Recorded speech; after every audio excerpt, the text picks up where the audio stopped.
Hey guys, what's up? It's Hala. Thank you for clicking on this video. I definitely put a lot of work into it, and I just decided we're gonna do a voiceover video. Primarily because I'm gonna have the covers of the books up while I'm talking about them. There's no need to throw me in there, and I have to talk so much, and it's so hot that we don't need to see that.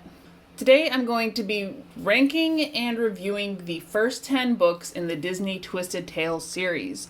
For those who don't know what the Disney's Twisted Tales series are, one, it's not a sequential series where you have to read them in order since there is no overlap. They are basically either not quite retellings, but usually they'll take the movie, the animated classic that they produced, and somewhere in the storyline or after events of the said movie, they'll twist the tale a bit to sometimes make it more darker, sometimes kind of just reveal a different way things could have gone. But in every case, the story is different, and we're going to talk about which of these had a great twist, which of these kind of fell short, and we're going to rank them from 1 to 10 because there's 10 of them, and what else do you do when there's that many books? Alright, so the first image up here on the screen is all 10 of the books in their release order. The first one was released in September 2015, and that was A Whole New World by Liz Braswell. Almost every year there were 2 books released, with the exception of 2017. There were none released at all. So I guess maybe that was either a contract renewal or there might have been a scheduling issue, because Liz Braswell wrote the first 3 books and then she didn't write again until September, or she didn't publish her next book until 2018. We can speculate on why there was a gap, but regardless, since 2018, without fail, there have been 2 releases a year, and there's actually 3 releases in 2020. So rather than going in the release order for my summary and overall review, I'm going to do it in the order that I read them, just because in my mind that's how they are now, and that's how I wrote my notes out. So without further ado, let's go back to June 2020 when I first listened to the audiobook for Part of Your World, The Little Mermaid Twisted Tale. This one was also written by Liz Braswell, and as I mentioned, this is the one that she released in September 2018, so it was after that almost 2-year break from her prior release with As Old as Time. It's been 5 years since the infamous Sea Witch defeated the Little Mermaid and took King Triton's life in the process. Ariel is now the voiceless queen of Atlantica, while Ursula runs Prince Eric's kingdom on land. But when Ariel discovers that her father might still be alive, she finds herself returning to a world and a prince she never imagined she would see again. So there's your basic synopsis. The biggest thing that I enjoyed about this story in particular was it took place 5 years after not quite the end of the movie, because essentially in the battle between Ursula and Triton with Eric's ship at the end, after that little wedding debacle, pretty much that was the twist, the turning point where Ursula won, King Triton assumed dead, and Ariel still didn't have her voice. Yeah, she still didn't have her voice at that point. So it takes place 5 years after. Ariel is now essentially queen of Atlantica. Over the time, she's gotten a lot more mature. She kind of looks back on her younger years, even thinking that she was silly to go up there because it was dangerous, and to fall in love with this boy that she just met. So having the character reflection in Ariel was really great. Definitely one of the strongest parts of the book. And because she can't speak, they have adapted a sign language using mer runes, so she can give her orders down at Atlantica for everything. Ursula is essentially using and abusing her power. She's got everybody under a spell, and she's trying to spread that across the kingdoms. And not just the kingdom that she's ruling, but neighboring kingdoms as well. She's trying to go to war. At one point, Ariel does attempt to kill Ursula. Instead, she does steal the Nautilus that has her voice trapped, and in getting her voice back, now she's able to communicate with Eric because it kind of also takes the spell off of him. Then he actually becomes an active character and tries to find Triton for her while they kind of uncover more of Vanessa's deception.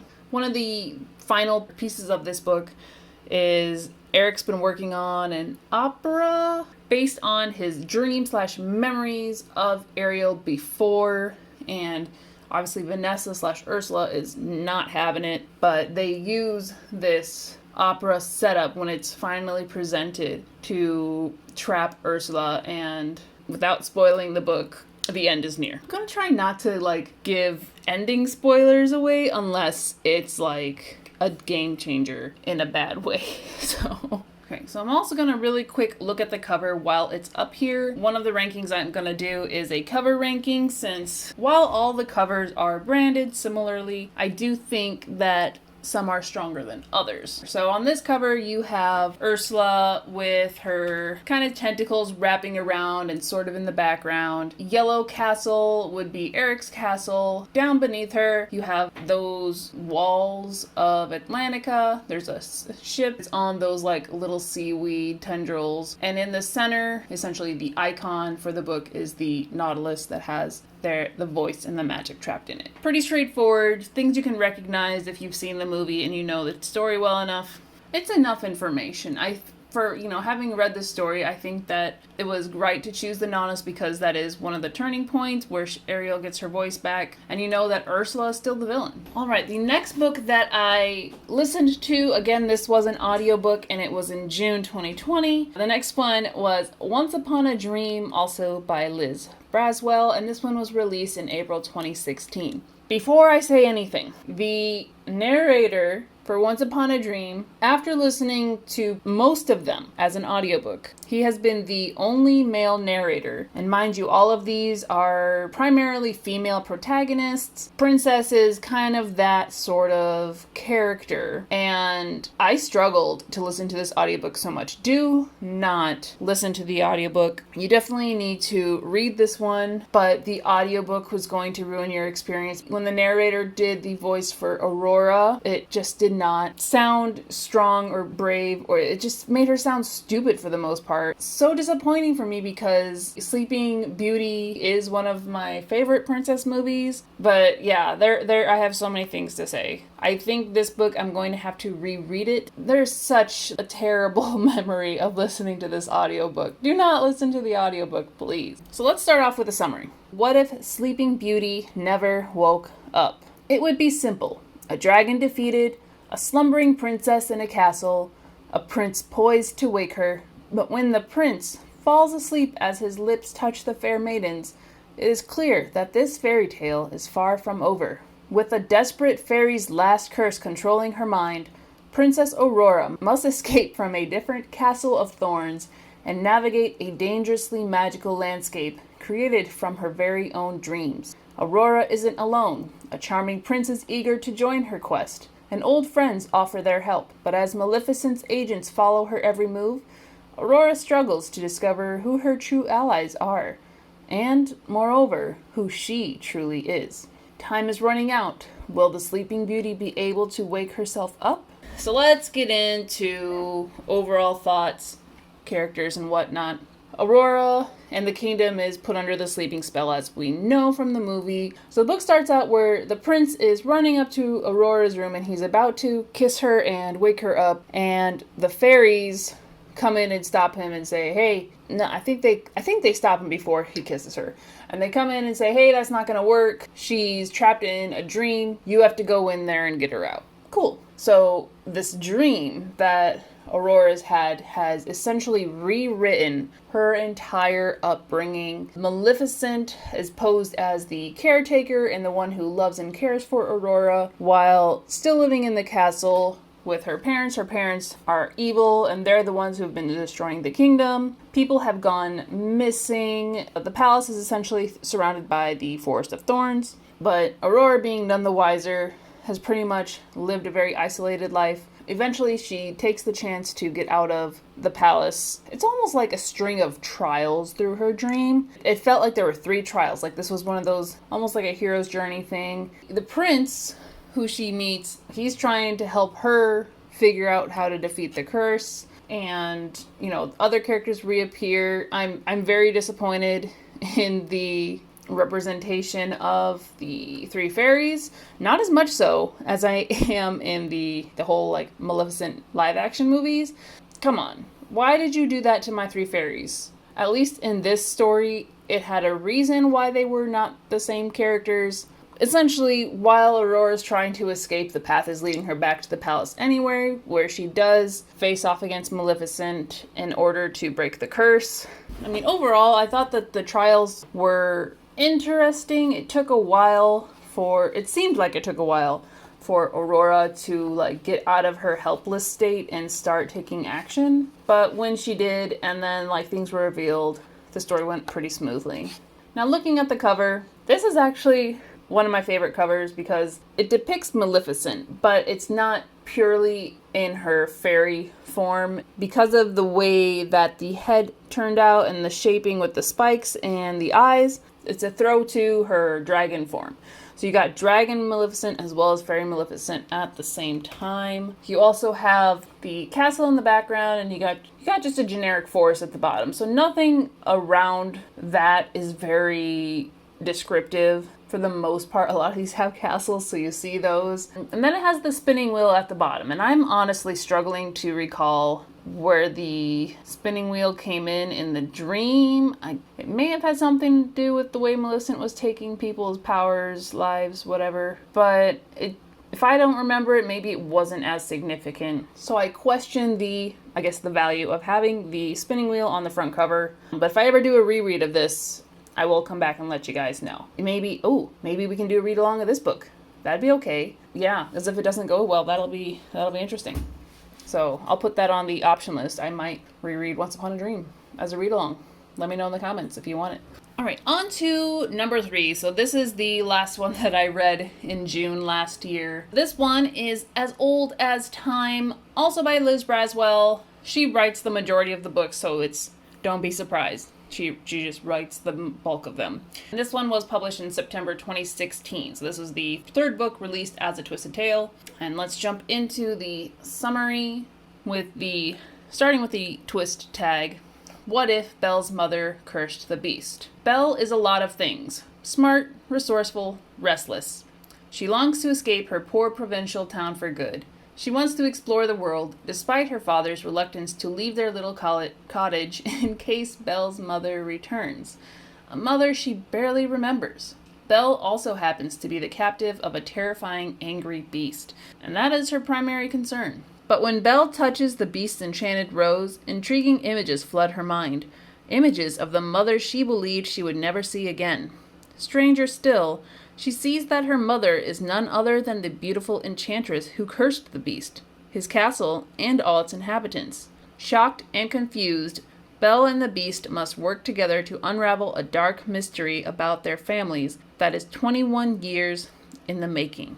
Beauty and the Beast is another one of my favorite princess movies, just so you know, we're getting that out of the way. Alright, great. The twist in here was quite interesting because I think for those of us who've watched the movie enough and, kind of grew up, we never, even like in the remake with what's her face, Emma Watson, there was never really any explanation to the magic side of the curse. Because I think pretty much in that movie there was the whole like plague thing going on. That's how Belle's mother died. But we never got why this lady cursed the beast and everybody. So already we're giving us a new look on the story.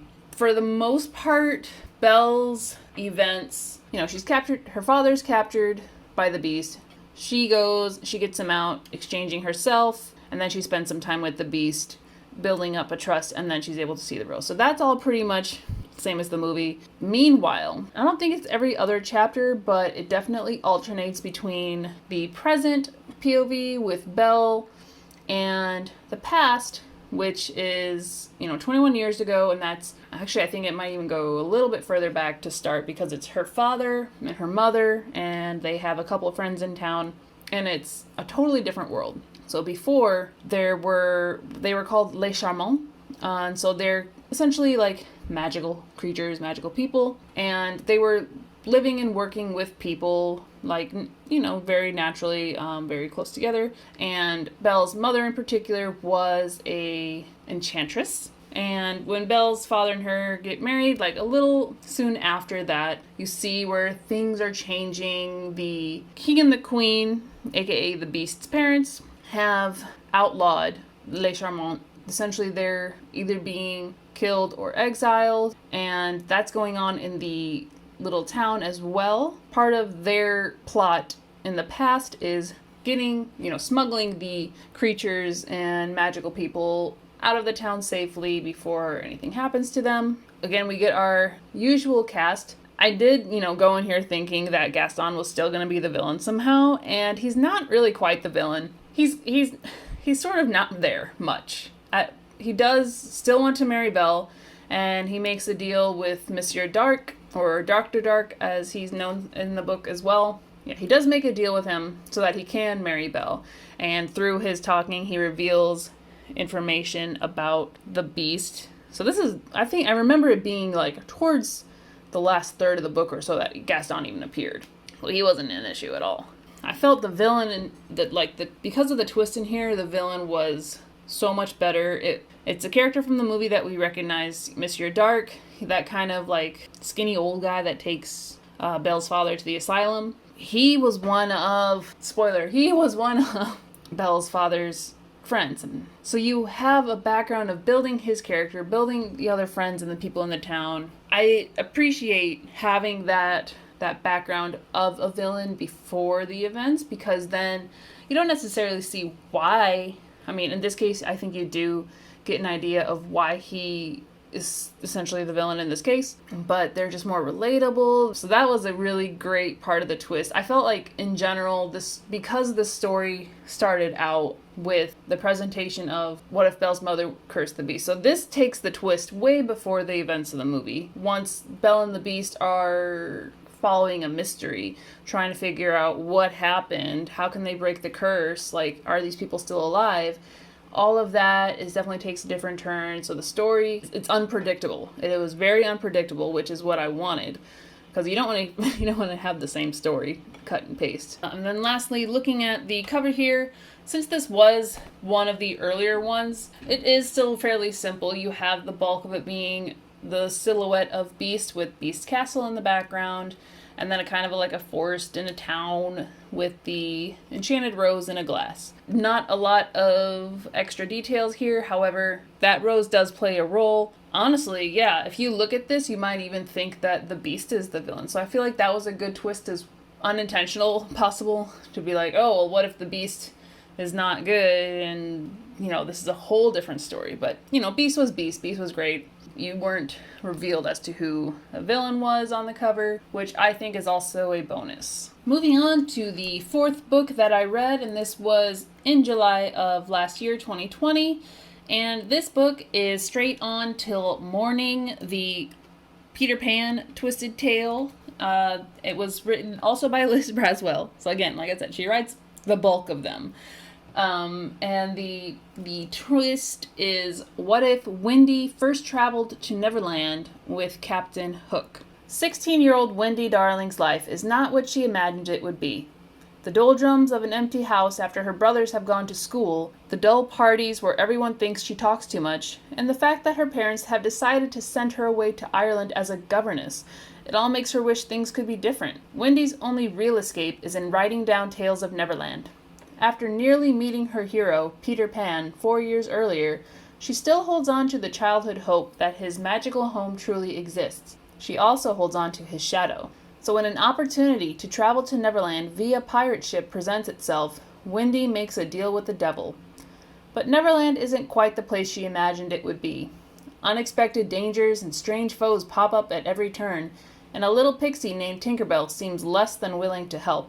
But when Captain Hook reveals some rather permanent and evil plans for Neverland, it's up to the two of them to save Peter Pan and his world. That's a pretty good description. I don't have to say too much more than that as far as the story, but we do have, again, what I do like about the story being 4 years later than what would have been in the movie. So Wendy is older. She's not necessarily more mature because she's very young at heart, yet her brothers are gone, so she can only turn to her journal where she writes about Neverland and all these like fantastical stories. She doesn't really want to grow up. She doesn't find anything about growing up attractive in the society, and as you know, her parents are about to send her away to Ireland. She escapes her house and she comes across Hook, who she made a deal with, and they travel to Neverland. She spends a bit of time on the pirate ship, kind of thinking that Captain Hook is helping her at this point. While on the ship, she makes connections with the pirates by essentially being almost like a tailor and mending their trousers and telling them stories, acting as an onboard mother. In particular, there's this one pirate who, the only way that it was described in the plot summary is they make a connection, and they do, but it's never pursued much further. Like, you're like, oh, is like he the new love interest now? I don't know. Like, this is like, who is this man? It's kind of like questioning what is going on here. He helps her escape the pirate ship after Captain Hook reveals that he's trying to use Peter Pan's shadow to find Peter and like break their connection and do things. So he helps her escape because he's like, I never wanted to be a pirate, but you get a second chance, or something like that. And then he might appear toward the end, but it's nothing like dramatic or memorable, obviously, because I'm just like, I don't remember him coming back. Captain Hook is still technically the villain in this, and as I mentioned, he's trying to figure out the connection between Peter and his shadow. He does actually visit a like witch named Madame Moria, and they work on a spell, like a dark spell together, essentially, which could lead to the destruction of Neverland. Meanwhile, Wendy finds Tinkerbell, finds the lost boys. A lot of the story is really the relationship building between Wendy and Tinkerbell.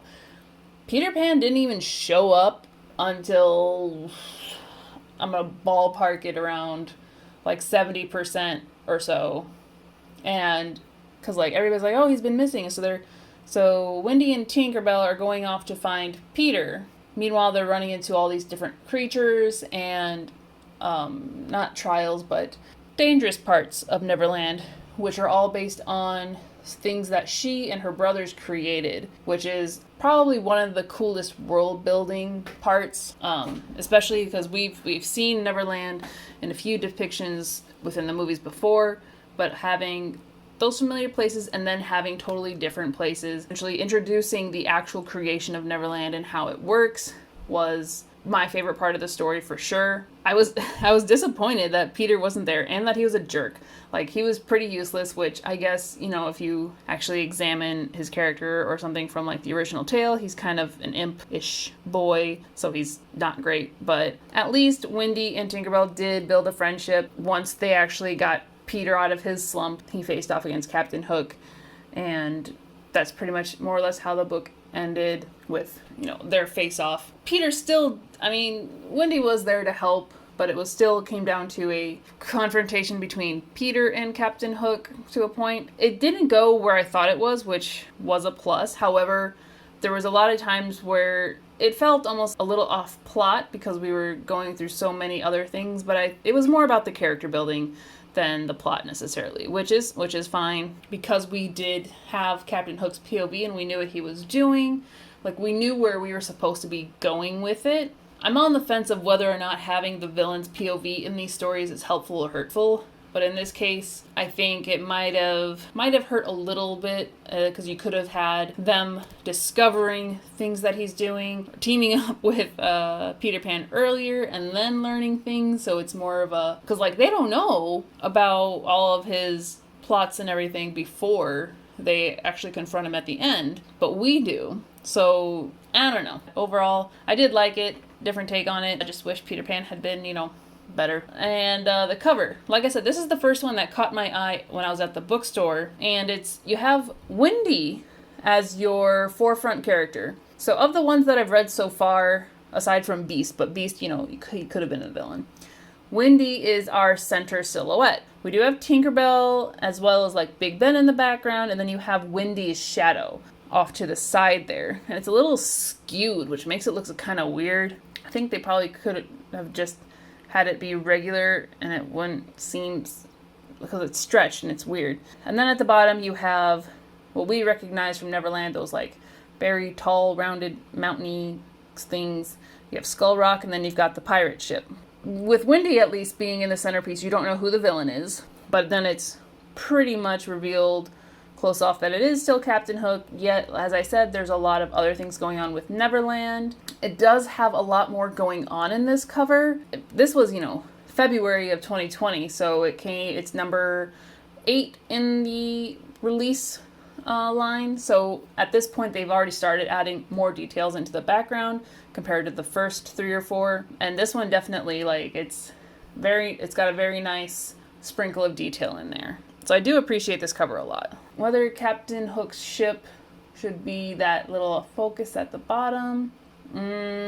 Compared to all the other ones, they have an item that is from the story. So there isn't really a better thing to, it's almost like there's nothing better to put. So yeah, might as well put the pirate ship. But it's not there because it was the best option. It's because it was more or less the only option, I guess. So that's the cover.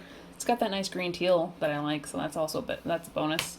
And that was my little review on Straight On Till Morning. All right, on to number 5. We are halfway through these reviews. My voice has officially changed, and it's going to be forever like this. But maybe magic can change me back later. I'll find my own fairy godmother. But that's not this story. This story is A Whole New World by Liz Braswell, and this one came out in September of 2015. So this was the first Twisted Tale. So let's read through the summary, starting with the twist. What if Aladdin had never found the lamp? Aladdin is a street rat. Like most, he's trying to survive another day in impoverished Agrabah. Jasmine is a princess, one who is about to enter into an arranged marriage. All she wants is to escape her fate, to see what lies beyond the palace walls. But everything changes when the Sultan's trusted advisor Jafar suddenly rises to power. With the help of an ancient lamp, Jafar attempts to break the laws of magic and gain control over love and death. Soon, Aladdin and the deposed Princess Jasmine must unite the people of Agrabah in rebellion to stop the power-mad ruler, threatening to tear the kingdom apart. This isn't the story you already know. This is a story about power, about revolutionaries, about love, and about one moment changing everything. So that was a little bit more of a dramatic back cover. It pretty much summarizes the story well enough that I can just jump into it. Your main POVs in this are Jasmine and Aladdin and Jafar. So Aladdin, I think the first 4 chapters or so are pretty much following the movie scene for scene, maybe some slight changes in dialogue, maybe a little extra background information here and there. But you don't have the twist until Jafar gets the lamp from Aladdin, and Aladdin is trapped in the Cave of Wonders. From there, things start to go down. Jafar very quickly takes over. Things happen, which I'm not gonna mention here because they're definitely spoilery, but when I do my villain ranking at the end of this video, I will talk about it because feelings. So he does a bunch of crazy villain stuff, and Jasmine escapes from the palace. Initially, she's there because he plans to marry her, and he actually has the genie helping make her wedding dress. And we do get a backstory on the genie, which was very nice.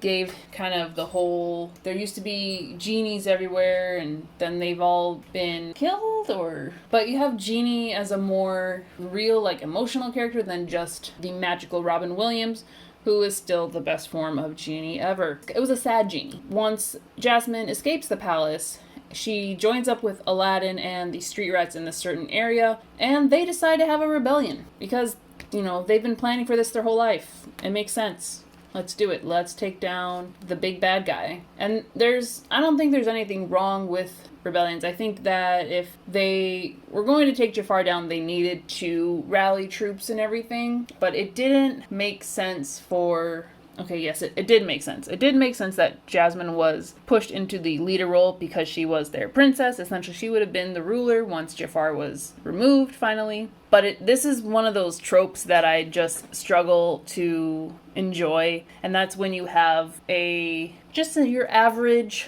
girl with, no military upbringing or what have you, having to lead a rebellion. And it's not very realistic. They do at least put time into it and have her like doing research, and a lot of the behind the scenes actions are on Aladdin's part. He's still like sneaking into the palace, trying to get information, trying to get some things. All the street rats have they're making like traps for the guards and for Jafar and everything. So everybody's working together, but I just was not excited about the whole rebellion plot. I think it could have stayed as almost like an infiltration, not quite a heist, maybe a heist to get the lamp back or something. I feel like that plays more into Aladdin's talents, because he does try to do something like that, and it's like, well, why can't you and Jasmine go do that together instead of you be doing all this and she's, preparing for a rebellion? And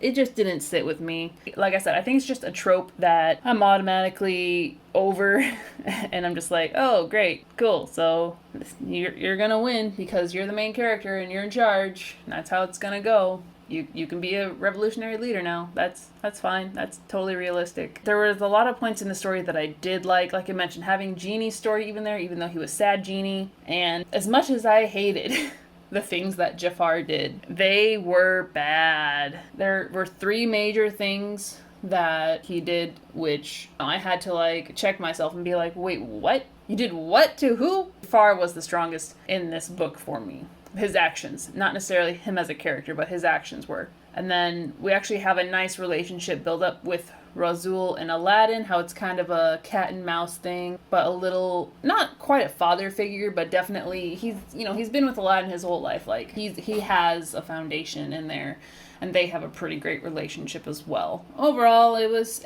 well written for what it was. It just wasn't the plot line that I necessarily care to read about, so that did affect my ranking and review of it.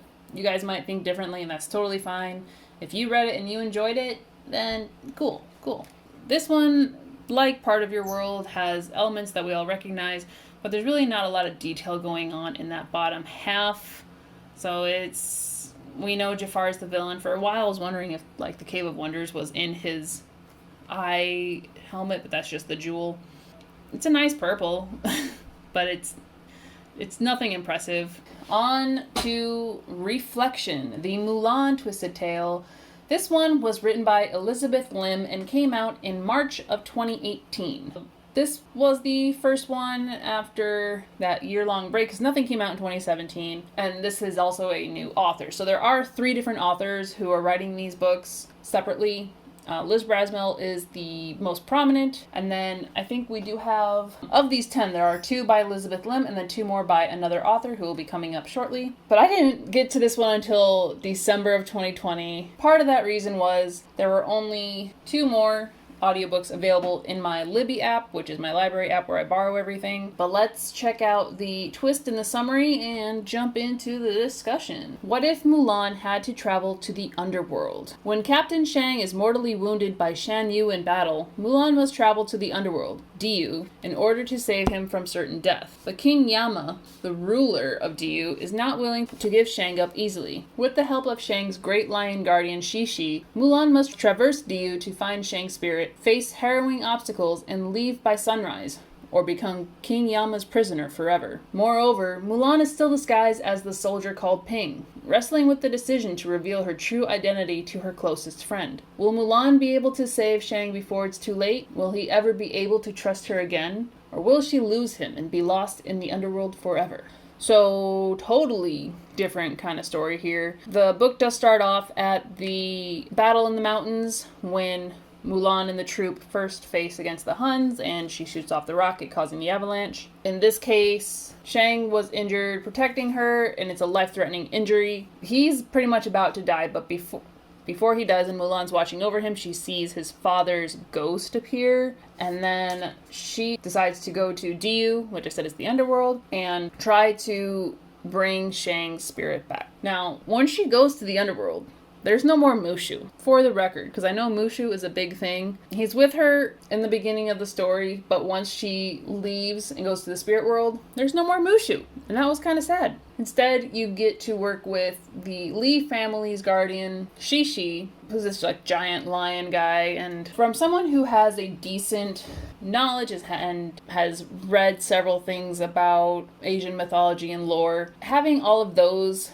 things tie into this was definitely a huge plus. Especially like King Yama. Like, I don't know if any of you guys watch anime, but like Dragon Ball has him, Yu Yu Hakusho has him. Like, he is the, for lack of a better word, the god of the underworld in Asian culture. And it was, as soon as I saw his, or heard his name, I was like, hey, I know who you are. So it was nice to have that background knowledge and see all of these similar themes playing out. Definitely a different setting than most of the other books at this point, because they are all more or less set in like a European style world, so you have that sort of lore playing into those. While Mulan is in DU, and essentially she's trying to climb her way out and get to the top before sunrise with Shang's spirit, there is a bunch of trials that she is put into by Meng Po, is kind of like a shapeshifter who in part tricks Mulan into all these things, but is also like orchestrating the tasks for her. It appears as though she is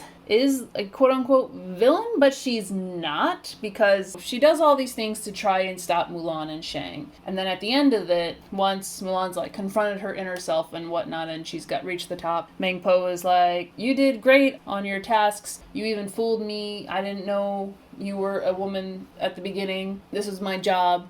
You did great. Enjoy like going back to life. So she wasn't a villain. That's her job was to like be the taskmaster essentially and like put obstacles in Mulan or anybody else's way. It's not a villain story. It's definitely more on Mulan's character, and you know, she's still keeping the secret even in the freaking underworld, which this part is what kind of bothers me, is like, these are great spirits with powers. How is Mulan just dressing as a man fooling anybody? I feel like that should have gone out the window right away. Or at least, like, they could have still noticed and let her do it so she could deal with it. She does travel a lot with Shang, still keeping her secret, and once he finds out, he does storm off and has a little hissy fit. Shang is basically Shang from the movies. You do get a little bit more of stories of him as a kid, but he doesn't feel any warmer. So if you're looking for the romance in this, I don't feel like it was that strong, and you're not going to necessarily change Shang's character to make that happen. Like, Shang is Shang. Different type of story. Definitely, like I said, it had a lot of great Asian mythology elements in there. Even on the cover, you have Mulan with her sword in the centerpiece, with her sword right in the middle, which I was about to say, like, oh, that could be a good time to, like, have her reflection in it somewhere, but it wouldn't make sense. You got the snowy mountains in the background where the book starts, and then below that, you have these darker mountains with the stairs and the torii, which is the, like, temple gates and shrines and pagodas, like, all of those sort of Asian-style architecture. And then in the center, you have a magnolia, which is in the story, but it's not like the game-changing item. It does appear at the end. It's pretty, but I think this is another case where there wasn't really anything else appropriate to go to like be the item, so the magnolia made sense. The item that she interacts with most is the sword, but she's already holding the sword up top, so you take some, you lose some. But that's the cover. Nice bright and orange. It does stand out a lot, and because Mulan is on that, you don't have an idea who the villain is, which in this book wasn't really a villain anyway. That's that for Mulan. On to the 7th book that I read, and the final one that I was able to listen to as an audiobook. That's right, all the ones after this I had to read, but no regrets, no regrets. So this book, Unbirthday, is the twisted tale of Alice in Wonderland, and I was able to read this one in January of 2021, and this was actually the 10th book in the release, and it came out in September of 2020. So let's start with the twist and jump into the little description summary here. What if Wonderland was in peril and Alice was very, very late? Alice is different than any other 18-year-old ladies in Kexford, which is perfectly fine with her. She'd rather spend golden afternoons with her trusty camera or in her Aunt Vivian's lively salon, ignoring her sister's wishes that she stop all that nonsense and become a respectable member of society. Alice is happy to meander to Miss Yao's tea shop or to visit the children playing in the square. She's also interested in learning more about the young lawyer she met there, but just because she's curious, of course, not because he was sweet and charming. But when Alice develops photographs she has recently taken about town, familiar faces of old suddenly appear in the place of her actual subjects. The Queen of Hearts, the Mad Hatter, the Caterpillar. There's something eerily off about them, even for Wonderland creatures. And as Alice develops a self-portrait, she finds the most disturbing image of all. A badly injured, dark-haired girl asking for Alice's help. Marianne. Returning to the place of nonsense from her childhood, Alice finds herself on a mission to stop the Queen of Hearts' tyrannical rule and to find her place in both worlds. But will she be able to do so before the end of time? This one was also written by Liz Braswell, and even with having read several of her books up to this point, not necessarily to say that this one didn't feel like her style, but because it's Wonderland, because you have all of that crazy, nonsensical things going on, that part definitely took on its own style. It was awesome. I do enjoy reading about these types of worlds because my brain can't make them, apparently. Like, I have to have structure and logic. So anything like Wonderland is also always interesting for me to read. This takes place when Alice is 18. She still remembers it. She'll still dream about it, but she can't figure out a way to go back. She has tried several, like falling asleep under the tree and doing different things to try to go back, but she can never quite find the way back. And at this point, she's becoming a woman. The society around her is essentially pushing her in the direction of growing up, getting married, etc. But she's more than happy to follow in her aunt's footsteps, and her aunt is a photographer and definitely a lot more liberal. It's funny that in the description she's interested about the lawyer just because she's curious, not because he was sweet and charming. And I'm like, oh, come on. She's in such hard denial that she likes this guy from the beginning, but I think anybody with any intuition knows who he is like once they reveal that there's like these parallels between people in London and people in Kexford and the Wonderlanders. And so you know who he is. Every time she goes back to Kexford, you're like, damn, go find him because you guys got something and stop denying it. It's one of the cuter, like, new relationships developed, in my opinion. I did enjoy it. The other really, really cool connection is actually when she does accidentally find a way back to Wonderland, things are just totally different. The Queen of Hearts has taken over. Apparently she's stealing all the toys, but also like executing everybody. I think there's a brief moment with the Queen of Hearts, but she's not quite like a physically active villain, but her, since she has people coming after Alice, she is still present and doing the evil things. In Kexford, not only do you have kind of that society pressure for Alice to, grow up and get married and whatnot, but there's also sort of a political plot. The children in the square are immigrants. This is the time in Kexford, UK area where there was opposition to immigrants. In this case, it was very much at the forefront of politics as they were picking out, I think they were voting on who was coming into office, and that was a big issue. The charming lawyer, I don't remember if they say like where he's from. I think he's Jewish. I'm pretty sure, yeah. And like some of the other immigrants were also a mix of other European countries, but essentially like the whole argument was, immigrants are taking our jobs, blah, blah, blah, like keeping them separate from the upper class whatnots, which obviously Alice opposes. And it also does a great job of villainizing, not the guy that her parents are trying to set her up with, but like one of his friends, Ramsbottom, like he's a turd. I don't know if that plot necessarily was a direct tie into what is going on in Wonderland, because that seemed very much so just like the Queen of Hearts It's what she decided she was gonna do. It didn't have to do with necessarily immigrants or whatnot, because Wonderland is all kinds of crazy. But we do learn more about Marianne, for example, who is mentioned in the movie. Definitely brownie points on giving us Marianne details. We get more of the characters we love or don't love. You got your Mad Hatter, your March Hare, the Dormouse, I think it was. It's two strong stories going through this. And I did, obviously, because of who I am, I did enjoy the Wonderland, the written parts about Wonderland more so than the whole politics thing in Kexford. But I think it definitely set the time. It set the struggle for Alice, because she is trying to find her place in both worlds, as it mentioned. So is she just going to become part of society, or is she going to be independent and stay who she is? It was definitely more mature. Might not be the easiest thing to convey to younger readers, but definitely it was enjoyable. And like I said, the relationship between her and the lawyer, whose name I shall not reveal, because that will reveal who he is. Their relationship is sweet. And they do have a moment in his office where his Wonderland character helps her get back into Wonderland at a very dire time. It was good. Let's really quick talk about the cover for Alice in Wonderland. We do have the silhouette being the Queen of Hearts, as she is depicted in the illustrated film. Even though this isn't how I pictured her in the book, I was actually picturing the live action adaptation of the Queen of Hearts with the big head. Regardless, she's centerfold. You're in the rabbit hole. You have the random objects suspended around her, kind of like when Alice first falls into Wonderland. And then the bottom is pretty simple. You have pretty darkened out, but you have these heart-shaped bushes with roses that have been painted red, and the Cheshire Cat smile as your centerfold item. It's kind of different because that's not really an item. As with the original story, the Cheshire Cat definitely does come in frequently with his riddles and whatnot. So he is a strong player, but it's different. It's definitely a different sort of thing going on there, instead of just having an item.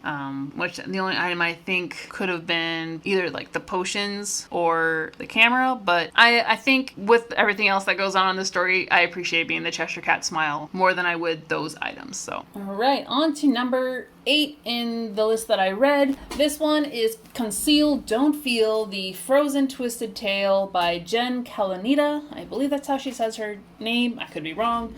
So she is the third author in this group who's writing the Twisted Tales. And this book came out in October of 2019. I'm not even going to sugarcoat this. This was disappointing. As far as the Frozen movie goes, I enjoy it. I get tired of hearing the soundtrack over and over, but I do enjoy the movie. And Frozen 2 is spectacular. So good. That, Frozen 2 essentially is sort of a twisted tale with the way they go into depth about the origin of the magic and everything. But that's not what we're talking about. We're talking about this book. So let me read the twist and the summary, and then I'm going to rant a little bit because things. What if Anna and Elsa never knew each other? As the future Queen of Arendelle, Princess Elsa's life is full of expectation and responsibility, not to mention questions. What type of ruler will she be? When will she have to pick a suitor? Why has she always harbored the feeling that some critical piece of herself is missing? Following the unexpected death of her parents, Elsa is forced to answer those questions sooner than she hoped, becoming the sole ruler of her kingdom and growing lonelier than ever. But when mysterious powers begin to reveal themselves, Elsa starts to remember fragments of her childhood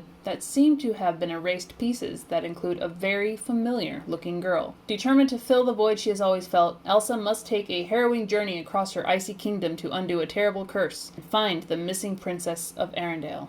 Let's start with the twist there. What if Anna, and Elsa never knew each other? Based on this summary, if it was only told in Elsa's POV, it could have been a much stronger story. But it was told from both Anna and Elsa and Hans, and I think and Kristoff. So you had at least 4 POVs in here, which definitely took a lot of the mystery away. When we're first introduced to Hans in Elsa's POV, he seems pretty nice, when he first meets Anna and they have their little duet. And I was actually hoping that he wasn't the bad guy. He and Elsa could at least build a relationship, that he wasn't a jerk, etc., etc. But lo and behold, the second that you get into his perspective, he's doing all this so he can rule the kingdom because he'll never get a chance to rule his home kingdom. From that point, and then as well as when you get to Anna, like Anna is living, she's outside of Arendelle, but she's like at a little village in the mountains. So she's not that far away. She's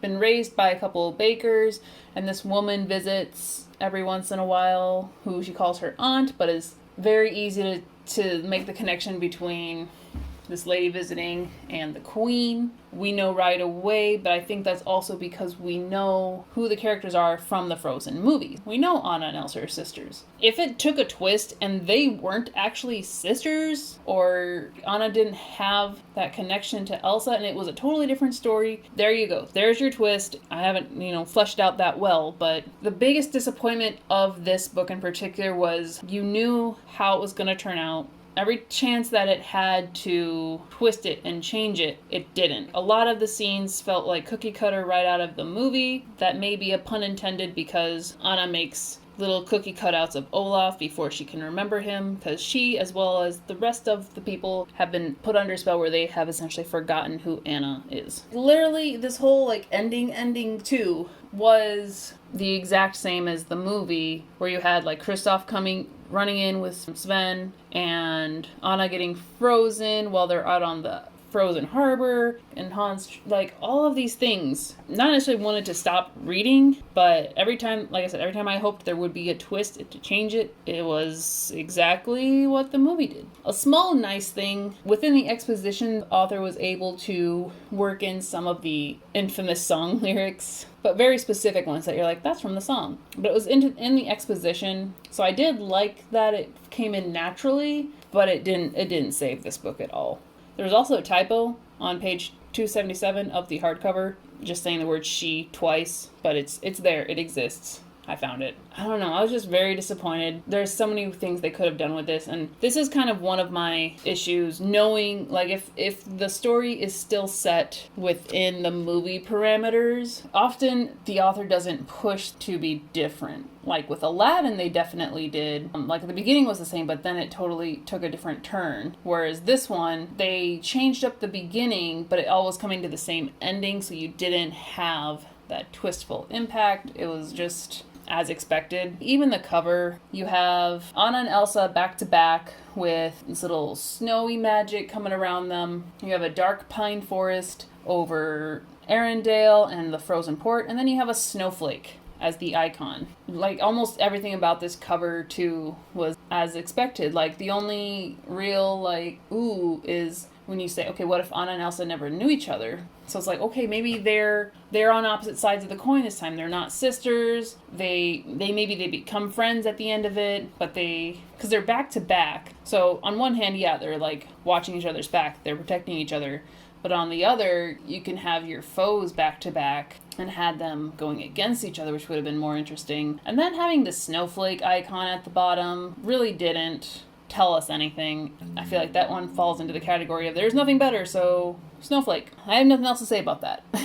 I think you guys can already figure out where this is falling in the rankings, but there's still two more. There are two more books to talk about. So moving on. Mirror, Mirror, the Snow White Twisted Tale.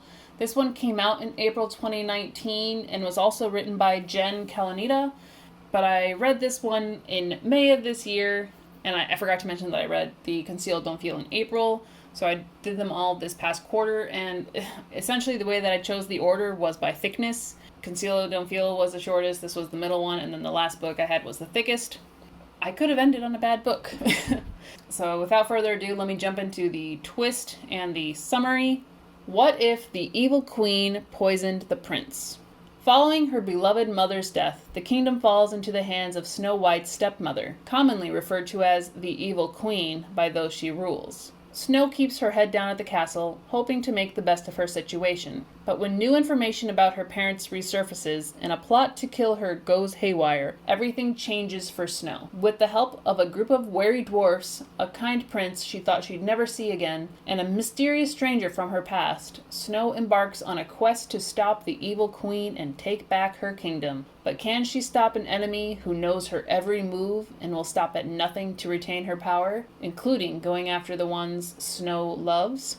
Alrighty, so we're going to jump in and talk about this twist because it very much affected the rest of the story. What if the evil queen poisoned the prince? This gives you a couple options. Did he poison the prince right after Snow White met him so he never appears at the end? Does she somehow poison the prince more near the end? Like, where does he come in that she poisons him, right? So that's your first question. Well, you're reading the first chapter of the book, and Snow White is returning to the castle. So she's been away. This is definitely a time jump situation. She's returning to the castle with a new friend. They come out of the crowd into the courtyard, and they see the prince in the glass coffin. Okay, so you know that this has already happened.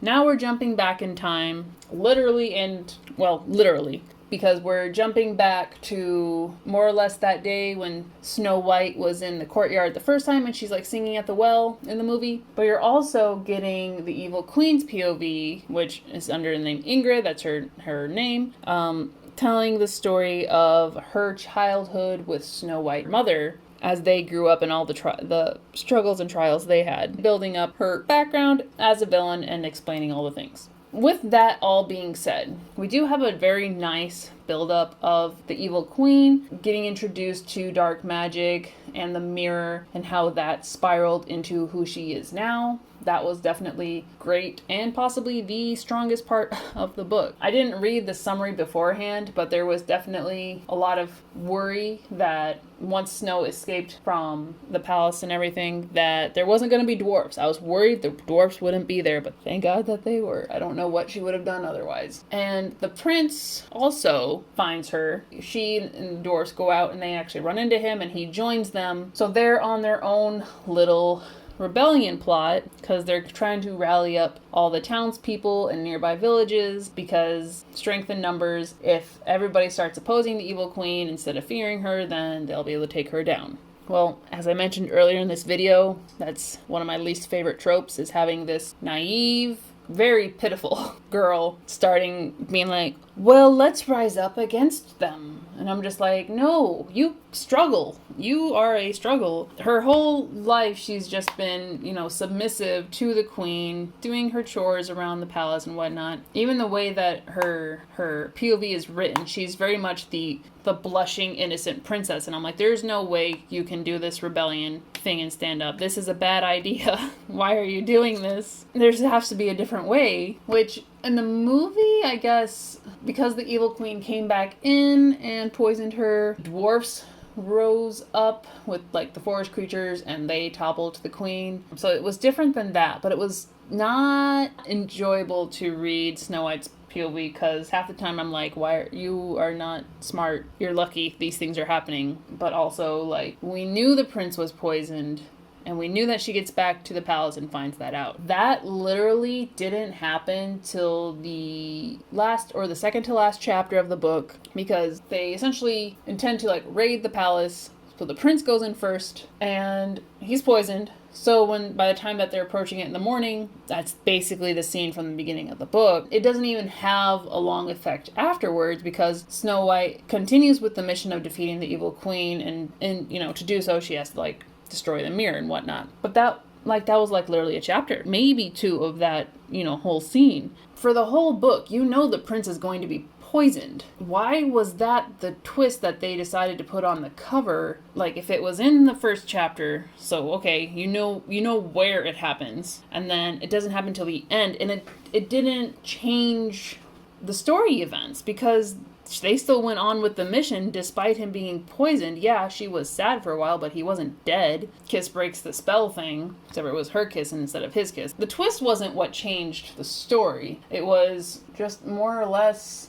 the prince finding Snow White after she escaped that kind of helped with the whole rebellion thing set up. Somehow within Snow's character, instead of her just being that innocent dum-dum, she even starts thinking of how to make things better when she's with the dwarves, which from a future ruler point of view, if I was in charge, I'd put all these things back to normal so you wouldn't be suffering. But I don't think she had a leg to stand on at all as far as a rebellion went. That's probably conveying a lot of how I felt about this book. Really, the Evil Queen's chapters were the most interesting because it was something we haven't seen before. It felt a lot more believable and natural compared to Snow White's kind of character arc. It gave you depth to the villain. You could tell where the ending was going as far as what was going to happen to her. I was holding out for the Evil Queen not to die or something like that happened to her, and like once the mirror was destroyed, maybe the Queen would have some sort of redemption or at least be forgiven in some way. I don't know. I was holding out for that, but we didn't get it. Instead, we got no surprises for the end, and really just more questions of why they chose to advertise that as the twist. It wasn't a strong point to advertise because of the way it ended up in the story. So let's look at the cover real quick. I do think the cover does have at least a little bit more detail than some of the earlier ones, which is good. It does have the Evil Queen posed in front of her mirror with the castle in the background and some of like the creepy woods. You know the Evil Queen is the villain here. The bottom half really is lackluster. You just have like the woods with some deer and the cottage, I would assume the dwarf's cottage, and then the poison apple. Now the poison apple does make sense. It is the active item in all of this, and the mirror is already behind the queen, so you couldn't use that. But just the forest, I guess the cottage in there is more specific. It's okay. It's okay. Like I said, it does reveal the Evil Queen as the villain, so you don't necessarily have, unless you look at it as like the Evil Queen in the mirror. But now we're getting a little stretch and we're trying to defend it when the Evil Queen's the villain. There it is. Finally, the 10th book. Not the 10th book in the release. This is actually the 9th book release, but it's the last one that I read. And I literally finished this a few days ago in preparation for this review. And it is So This Is Love, The Cinderella Twisted Tale by Elizabeth Lim. This one came out last year in April, so April 2020. Cinderella was never, like, growing up, Cinderella was definitely not one of my, like, favorite movies. I did like the mice. The mice did it for me. I do like animal, creature characters. But even before reading this book, somehow I was, like, on a Cinderella kick, and I rewatched Cinderella 2 and Cinderella 3 a little bit more as to why that's important, or not necessarily important, but how that falls in later. But let me read the summary on here real quick. What if Cinderella never tried on the glass slipper? Cinderella's night at the ball is better than she imagined. She encounters wondrous, mysterious magic from another time. She escapes the tyranny of her stepmother, Lady Tremaine, for a few blissful hours, and she meets a charming stranger with whom she shares an instant connection. The next day, Cinderella learns that the Grand Duke is searching for a mysterious princess who left behind a glass slipper, and she dares to hope for a better future. That is, until Lady Tremaine intervenes. Unable to prove that she's the missing princess, and unable to bear life under Lady Tremaine any longer, Cinderella attempts a fresh start, looking for work at the palace as a seamstress. But when the Grand Duke appoints her to serve under the king's visiting sister, Cinderella becomes witness to a grand conspiracy to take the king and the prince out of power, as well as a long-standing prejudice against fairies, including Cinderella's own fairy godmother. Faced with questions of love and loyalty to the kingdom, Cinderella must find a way to stop the villains of past and present, before it's too late. As with the summary, the first chapter starts you out in the ball from the movie where she meets the prince. She doesn't realize it's the prince. They have a very nice conversation, getting to know each other, kind of falling in love. And then, stroke of midnight, she gets out of there, proceeding with the movie events where the Grand Duke goes out on a search, having all of the eligible maidens try on the glass slipper. And Lady Tremaine locks her in her room, but she doesn't have the mice to help get her out, because the mice aren't really like characters. In this case, there are mice. She has little mice friends, but they're, not interactive characters. So she's trapped in her room and misses her opportunity. Then when Lady Tremaine comes back with her stepdaughters, they tear her room apart, the glass slipper is destroyed, and Lady Tremaine decides to sell Cinderella and send her away. At this point in the book, I was very engaged because just the opportunity, I didn't read the summary beforehand, that maybe Cinderella's adventure was going to be taking her out of the kingdom, away from the palace. I don't know where she was being sent away, on a ship, something going on. So there's definitely a lot of options there. Essentially, in the carriage ride where she's being taken away, she escapes and spends the night in the town to be discovered by one of the palace seamstresses, Louisa. They quickly become friends, and Louisa helps her get work in the palace, in which case she ends up being the attending servant to Genevieve, who is the king's sister, and she is visiting, but there has been obviously some family conflict in the past. So because of their suspicious past, the Grand Duke asked Cinderella to spy on Genevieve, but Genevieve, for the record, is awesome. Like, she's this court lady, but she was definitely probably more of a tomboy growing up. She likes to read pirate novels. She's no nonsense, but she's not mean about it. And she likes dogs, because she takes in Bruno. It's great. I love her. Charles also has a lot more depth, which I think in general, when you are critiquing early Disney and you kind of have like that insta-love effect, we have no idea who the princes are. We get a lot more of the princess story than the princes that they're actually meeting, with the exception of Sleeping Beauty. Charles went away to university, so his mind has been opened up and he sees different things for the kingdom, which the Grand Duke does not like. He wants to stay in control and keep things the way they are. Really, since Cinderella left Lady Tremaine's house probably around chapter 4 or so, Lady Tremaine isn't the villain anymore.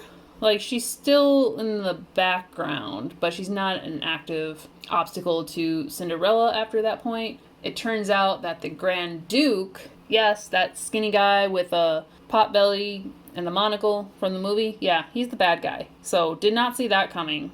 Would not have seen that coming. It's not unbelievable. I don't think his character was depicted in the movies as having that possible string of like treachery in him. However, this is a twisted tale, and that was a great twist to have him be the villainous character essentially. And then where it mentions the long-standing prejudice against the fairies, where magic is illegal in Orlais, which is the kingdom. So there is more or less a subplot of Cinderella trying to also change the law, or at least, she asks the prince about it after she finds out everything that happened, and be like, hey, can we bring the magic back? And he's like, well, sure, why not? So that having the magic gone not necessarily feels more of an excuse, but it was definitely a way to prevent the fairy godmother's further intervention, because she does appear twice before the magic ban is lifted, but it's really just to comfort and talk to Cinderella, maybe like point her in the right direction as far as information goes, but she doesn't perform any magic for her. She's already spent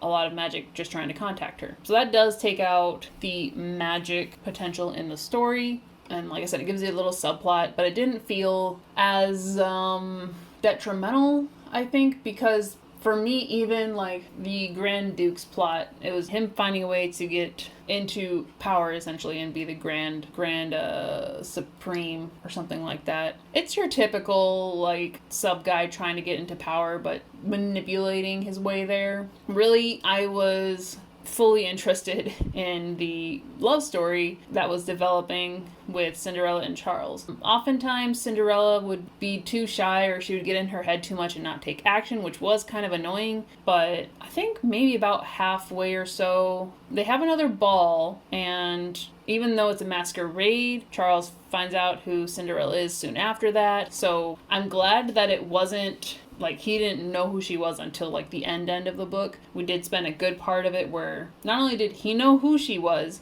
and he's like, I'm totally okay that you're a servant because you're the one I'm going to marry.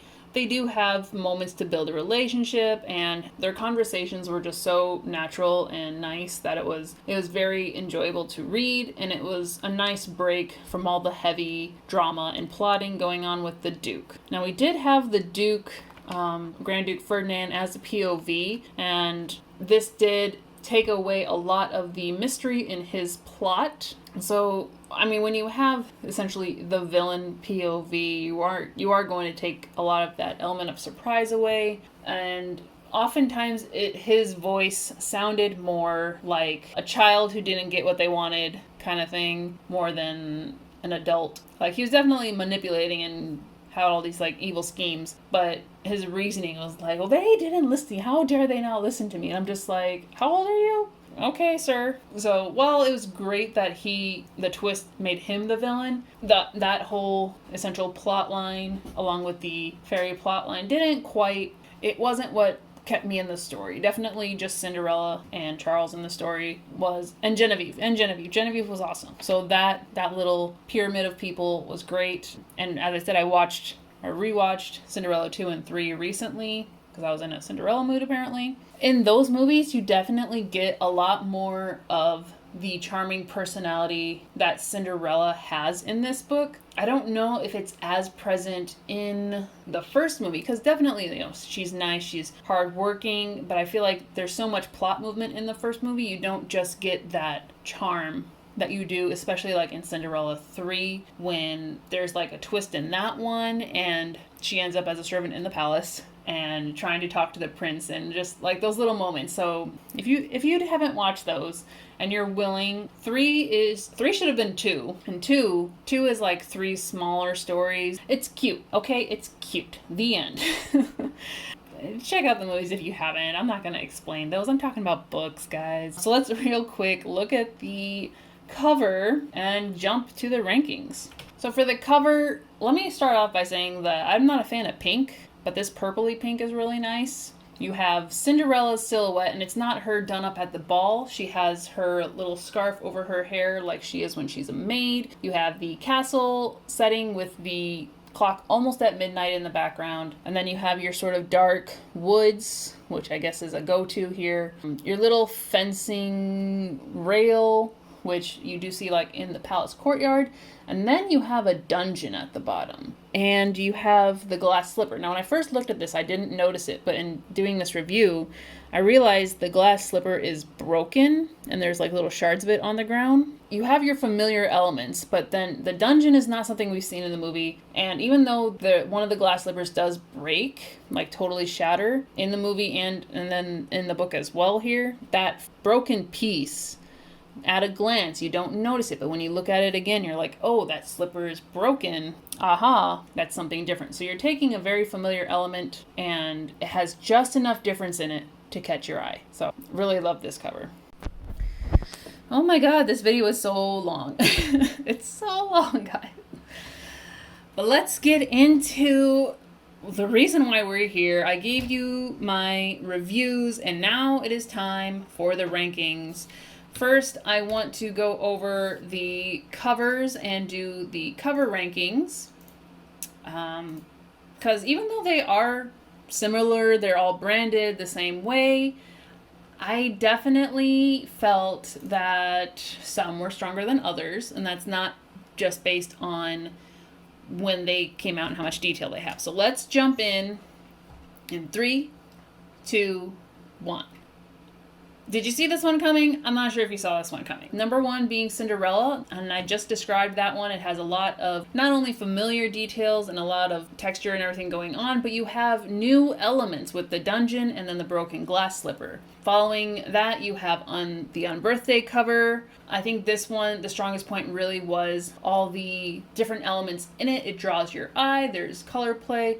Having the rabbit hole in the back behind the Queen of Hearts is actually a very nice point visually. And then having the Cheshire Cat smile ties into the story very well. The third one I chose was the As Old as Time cover. And part of that was because you don't know if Beast is the villain possibly, and the item that they chose with the enchanted rose is very significant to the story. As simple as it is, as far as like the bottom half of the cover, it gives you enough to question, especially with what if the Belle's mother cursed the Beast. 4 went to Straight On Till Morning, contrasting that to Once Upon a Dream, part of your world. Number 7 went to Mulan. Next went to A Whole New World. Next came Conceal Don't Feel. And the last one went to Mirror Mirror. Because that yellow is not great. That's a strong yellow. It is definitely hard to put on display because it stands out, but it's not great with the yellow and the purple. I know they're like contrasting complementary colors, but I don't like it. I don't like it. And again, it reveals the evil queen. And you have the apple, which at least was a little bit more significant than the snowflake. Kind of gave you the story up front. And then with the twist, what if the evil queen poisoned the prince? It was kind of ruined. I wish I could think of even something more. Maybe the silhouette of the dwarfs on the bottom would have been a nice touch, but the cottage and the woods wasn't enough. So there's my cover ranking from 1 to 10. If you guys have a different opinion, definitely let me know in the comments below. On to the overall ranking. And I'm doing this one before the villains because in the villain section there is going to be spoilers. So if you don't want to know like exact things, then you can stop after this part, I guess, or mute and let the rest of it play out however you want to do it, because the names will appear on the screen. But yeah, there will be spoilers after this ranking, so just letting you know. So on the screen I have the middle range of books 4, 5, 6, and 7 in my ranking. So this will kind of give you an idea of where things are sitting, with number 4 spot holding on with Straight On Till Morning. So This Is Love in number 5, Once Upon a Dream in number 6, and Reflection in number 7. Now, I've already gone in depth with my reviews, so I don't think I need to drag out the explanation any longer. But let's see who got number 3 and number 8. Number 3 goes to Unbirthday, and I loved this audiobook. This was such a great story to listen to. It's very intriguing. The only part that kind of knocked it down was it felt like a lot of the whole like politics with the immigrants and stuff went on for a while, because I can remember kind of spacing out in those sections. So it wasn't my favorite part. I do think it was a good part of the story. It was a little bit much, at least it compared to what I chose for 1 and 2. That was the only real con I could think of. A Whole New World in number 8, I just was not a fan of the Jasmine stepping up into the rebellion role. It did not work. There was so many other things they could have done, and the rebellion trope ruined it for me, which is unfortunate, because once we get to the villain ranking, you're going to see something very different there. So I'm going to reveal 9 and 10 before I reveal 1 and 2, just because we already know it's Mirror Mirror and Conceal Don't Feel. And is it a coincidence that they're written by the same author? I'm not necessarily sure, because I don't know how much the author has control over what's going on in the story. However, the fact that Mirror Mirror came out before Conceal Don't Feel, and I thought Mirror Mirror at least had the stronger story with the evil queen compared to with Anna and Elsa. It felt like a step down. I would have assumed that they came in the opposite direction, but no, Mirror Mirror came out first, and that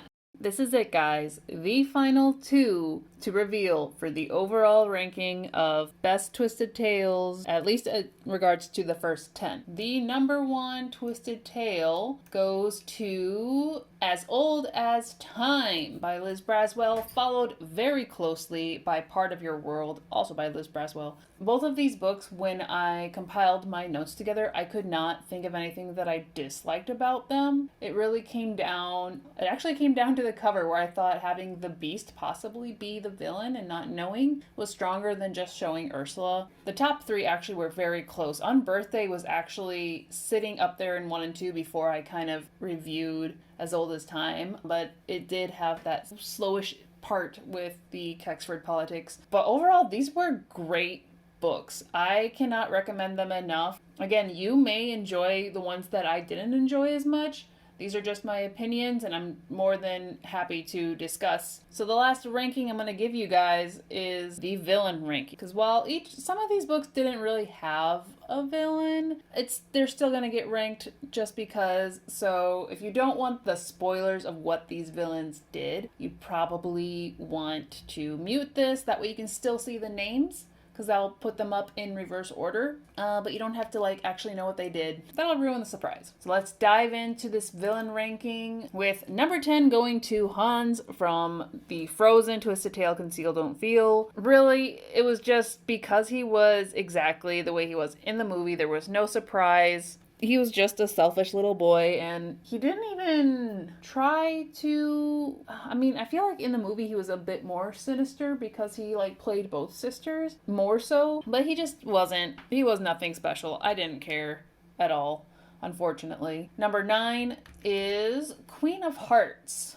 She was present in the story, but I felt a lot of her actions were just done by the people serving her, and with her essential plot to steal all the toys, because toys essentially gave her power, or gave the queendom of hearts more power over the other queendoms. I was like, okay, so this is a power hungry thing. And then she was executing a bunch of people, but it was not to comment on a Wonderland element being random and nonsensical, but I just didn't really care so much for her actions compared to the rest of the story. So she didn't have a very strong presence as a villain, in my opinion. Number 8, I actually put Meng Po from the Reflection Mulan Twisted Tale, even though she wasn't a villain. She wasn't a villain, but when she was putting obstacles in Mulan's way, we actually had conflict. And it was interesting, and possibly you were suspicious. You knew it wasn't gonna go right. I don't know why Mulan didn't figure that out, but at least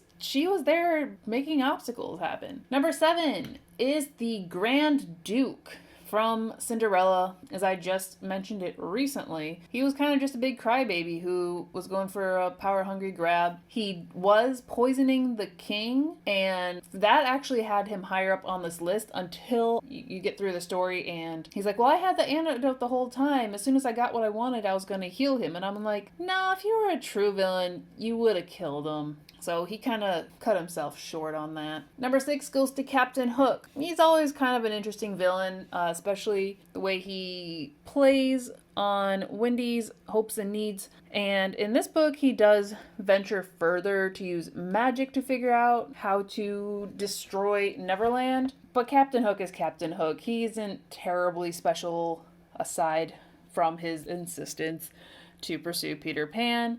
And he's defeated relatively easily. So, nice try, bud. Number 5, the Evil Queen from Snow White. She had a lot of great points because of the backstory that was essentially half the story itself. It was just really interesting. I actually looked forward to reading her chapters more than Snow White's. And that wasn't even just like, oh, if I have to read one or the other. It was like, no, I actually want to know what her story is, because it was very interesting. You know, she and her sister were raised up. They escaped from their abusive father. Then they went to a farm where her sister was loved by everybody, but she, Ingrid, had other ambitions, so she went off on her own and learned dark magic. And eventually, when her sister married the prince, now king, then she had to change her actions to get in power again. Essentially, she killed her sister with the mirror's influence. So that was a big, she took it all the way there. Number 4 goes to Maleficent. A classic villain, one of my favorites for sure. And what she was doing in Aurora's dream in particular was definitely very villainous. So not only did she trap Aurora and everybody else in this dream, she changed all of Aurora's memories so that she, posing as her aunt, was the favorable character, and even her parents were evil. Not only that, but she was taking people away and killing them and using their life force to fuel her magic to keep the dream going. Evil, evil, evil, mistress of evil. And there was definitely a couple of characters that once you learn what's happening to them, you're like, oh no, the minstrel. How could that happen? It was good. Number 3 goes to Monsieur Dark. And this is another character who originally in the movies is not necessarily negligible, but you don't really notice him as much aside from what he's doing in the plot. In this case, since we had the whole backstory built with Maurice and his wife is the Enchantress, Monsieur Dark is also among his friend circle. And in doing so, you see how he changes over time, becoming more of a dark, sinister person. He kills Mrs. Potts' husband, who's the stable hand, and that was sad, but he's also a very relatable, or at least an understandable villain because you have all that backstory built up. And it was a bit of a twist. It was a mystery to find that out, so I told you there was going to be spoilers. Number 2, Ursula. She definitely took advantage of her position as Princess Vanessa to take total control over her kingdom and then start spreading her power instigating even war tactics. And she was not afraid to kill to get her way. She did keep Triton trapped as kind of her own boasting that she has the King of the Seas, which I think probably killing him would have really hindered her being defeated later, but he was kept alive. But she's also a very smart villain, and when she finds out that Prince Eric also knows her secrets out, they have some great banter over the dining room table. This leaves Jafar in the number 1 spot, and let me tell you the 3 reasons why he's in the number 1 spot. His character is still pretty much the same as the movie, his quest for general cosmic power and whatnot. But as soon as he gets the lamp and he presents himself to the Sultan to take over, he kills the Sultan. He essentially throws the Sultan's body over the balcony as people in the town are below watching. That was the first huge, what just happened? he killed the Sultan. I can't believe it. Next, we know he captures Carpet at some point, but we don't know what happens to Carpet until later we find that he shredded Carpet and turned him into ribbons in order to tie them around some of the guards so that the guards that he's hypnotized can fly. Why are you gonna do Carpet like that? Rude. And then the third one is when Razul dies, he hypnotizes him and brings him back from the dead essentially, but using Razul against Aladdin after the whole like relationship that they've built was definitely very sad to watch. And I mean, read. I'm watching it in my brain, you know. So those three things were just so hard hitting. That's what I remember the most about the book, and that's what that hit me. That saved the book from being a total wash, in my opinion. So this is my villain rankings. If you've read all 10 books and you've got different rankings, again, comment below. I think we definitely have some super strong villains in the top 5-ish here. The other ones left a little bit more to be desired, but these were some twisted villains. Okay guys, this is the final part of the video. I know it's been forever long. If you've watched this far, like, go get yourself a brownie. If you don't have brownies, go just enjoy something. You deserve it. You deserve whatever it is, because this was a long video. It took forever to edit, and we're finally near the end. And I can announce, not that it's like my exclusive right to announce it, but there are 2 more Twisted Tales. One of them is Go the Distance, a Hercules Twisted Tale, and that was released this past April, and I need it. The prerequisite to me getting Go the Distance and having a hard copy of it was I had to finish the 10 and do this video, so now I officially can go buy the book. And then what once was mine, the Rapunzel Twisted Tale, is coming out in September. Like super early September, and I can't wait because look at that cover. That is the most gorgeous cover so far, and I'm glad that they broke the branding a little bit. It's still like half and half, but it's a lot more fluid because her hair comes down and wraps around with the foliage. That's just a beautiful cover. That is number 1. Hercules cover is pretty good too. So we're gonna see which of these is the next top ranking Twisted Tale. And one last thing, so with Go the Distance, it is written by Jen Kalanita, who I've struggled with Mirror Mirror and Conceal Don't Feel. So I can either do a read-along of Once Upon a Dream, or I can do a read-along of Go the Distance. What do you guys think? Vote below in the comments. Alright guys, thank you so much for your attention, for your support, and hopefully for your interest in the Disney Twisted Tale series. I really have enjoyed them, so if you've been wondering whether you want to read them or not, I hope my review has helped you kind of figure that out. You should definitely read them, pretty much. You should read them, and now you can at least pick out which ones you think you'll like based on the information I've given. Otherwise, I will talk to you guys next time. Have a great one, and take care.